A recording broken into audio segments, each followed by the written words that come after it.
I can't believe it.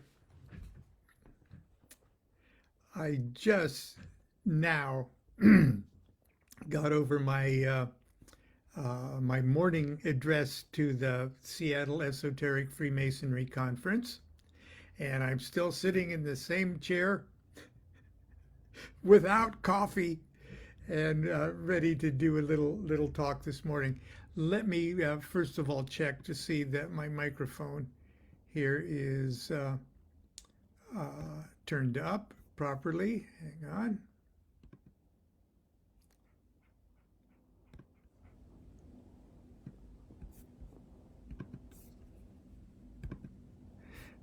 Okay, I think I just turned it up there, so I'm glad I did that. Well, since I'm in a Masonic mood this morning, it was a lot of fun. It was a lot of fun. Hopefully next year I can do things like this in person, but I got to feel better about getting on an airplane and going to airports and things like that until the pandemic sort of is truly wound down. Anyway, since we're on the Masonic subject, and in doing sort of my research for my talks for the event this weekend, I'm going to share with you something I've probably shared before, but it's from my book, The Key to Solomon's Key.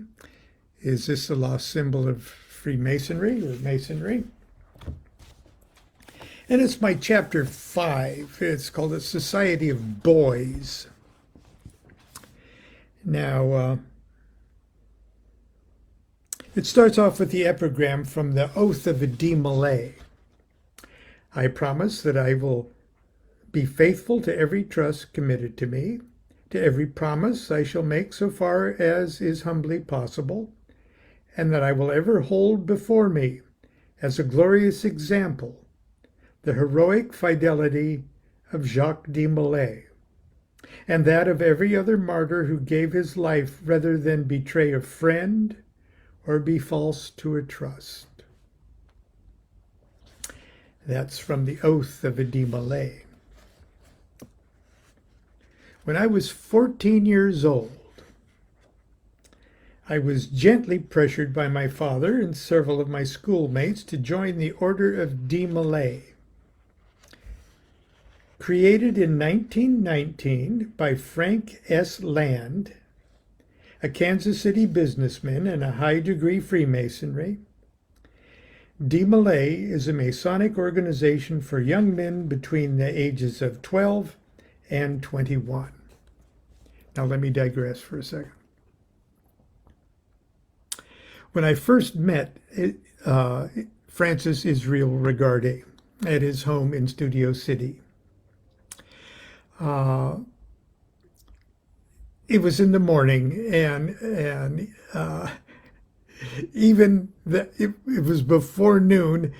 He popped a bottle of very inexpensive champagne and got out a box of sugar cubes and a little bottle of bitters and fixed us all champagne cocktails. And over champagne cocktails with Francis Regarde in Studio City, somehow the conversation rolled around to the OTO and the Knights Templar, and I mentioned that I was a DeMolay, that I wasn't a Freemason at the time, but that I was a DeMolay when I was a boy. And he says, my godson, so am I. And he must have joined DeMolay in the first few years of its existence, okay?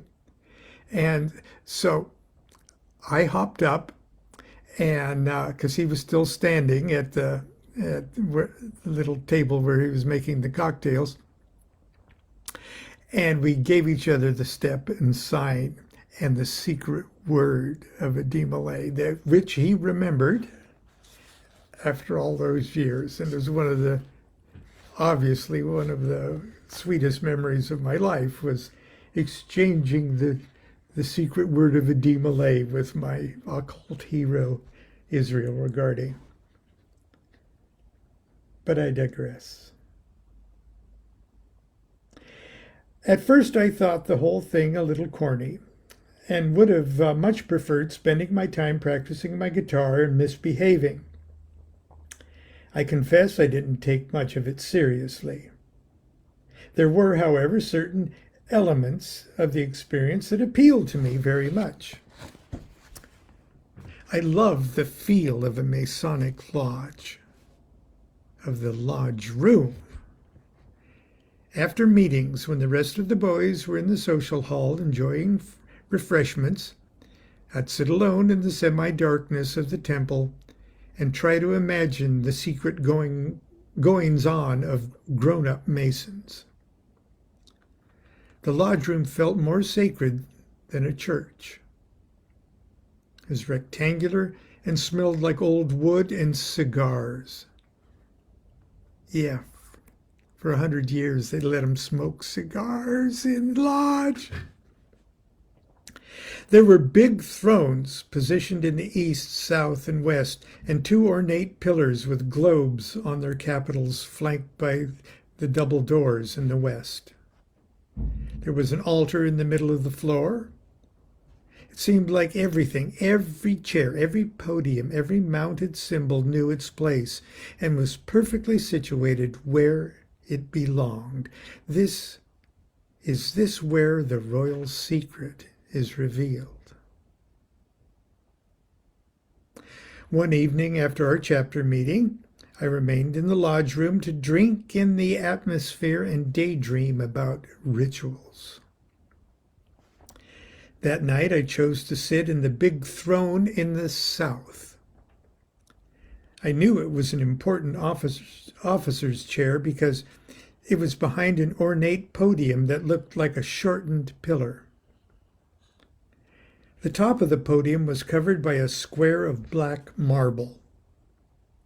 For some reason I felt drawn to rest my hands on the marble and feel its cool heaviness. To my surprise, it moved a little. I stood up and discovered that it was secured to the top of the podium only at one corner, and the whole piece could be moved aside, revealing a secret compartment under the marble top. My heart felt like it was going to explode as I quickly looked around to make sure I was alone in the lodge room. Then I looked inside. There, about 6 inches deep inside, was a little blue book. It's around, I got one around here somewhere. Yeah. I carefully picked it up. There was nothing written on the cover. I opened it up and discovered it was written entirely in strange code that looked like Latin letters and symbols. It looks something like that. Do you see that up here?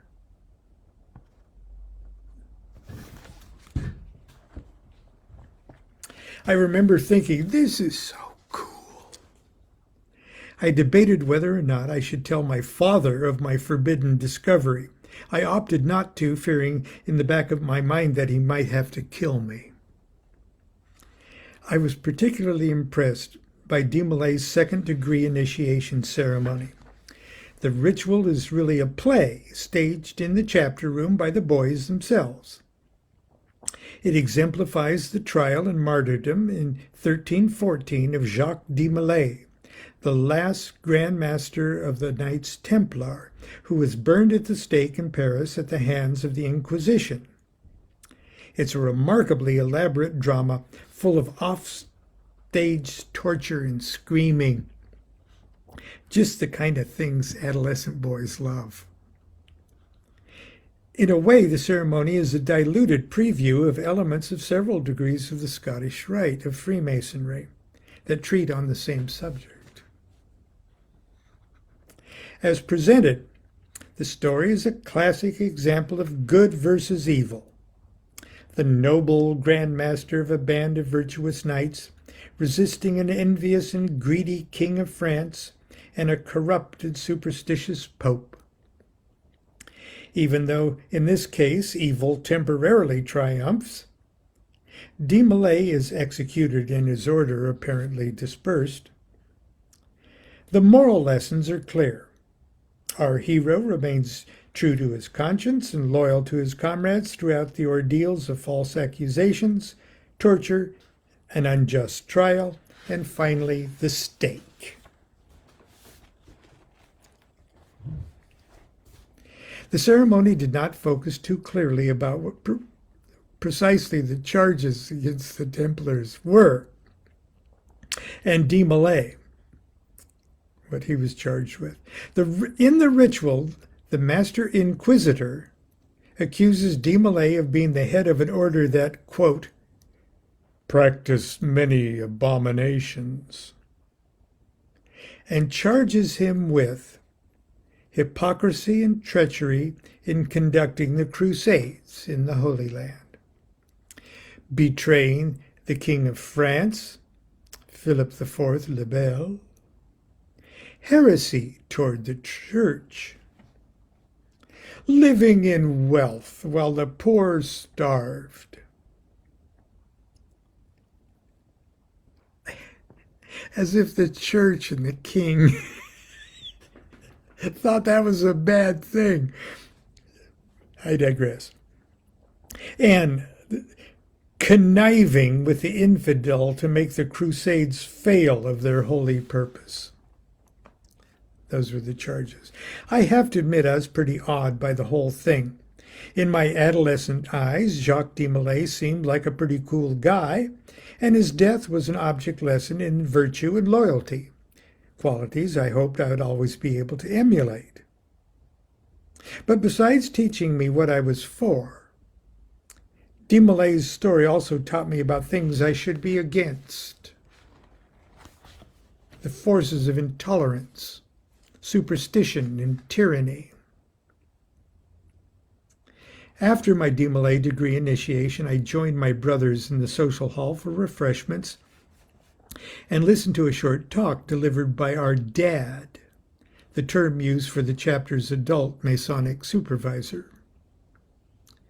In this more informal setting, we learned a handful of curious footnotes to the DeMolay story.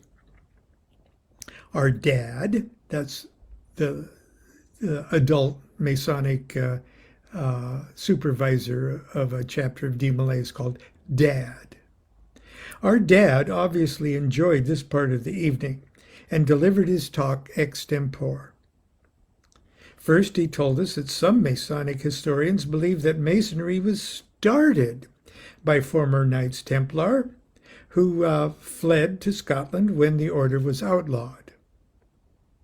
With a most endearing twinkle in his eye, he dramatically hinted that the secrets of the Templars are still hidden in the symbols and rituals of Masonry. He then went on to tell a tale that sounded as if it came right out of a horror script. It seems as the coals and flames were roasting him alive, the doomed DeMolay uttered a prophetic curse for all to hear. He vowed that if within 1 year he would, from beyond the grave, or wherever ashes go, summon the souls of King Philip and Pope Clement to stand with him before the bar of heaven. There, DeMolay would ask God to judge who was guilty in this matter.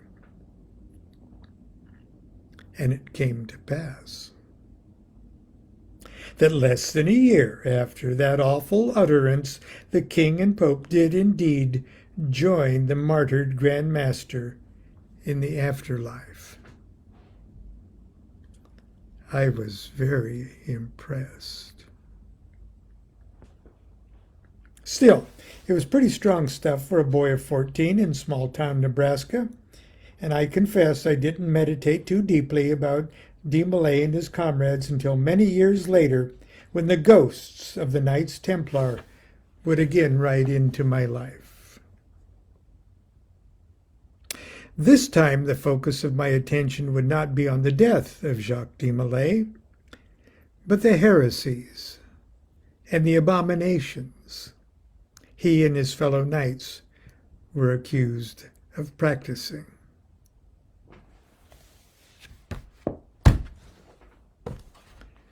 And that's my little cherry on the top of my Masonic talk this morning. And now Constance, I'm sure, has a late breakfast waiting for me. So until tomorrow, for Sunday school, continue to be good to yourself. Be good to each other. People in Florida and on the eastern seaboard, please stay high and dry. Don't take chances. Do what thou wilt shall be the whole of the law. Love is the law. Love and your will.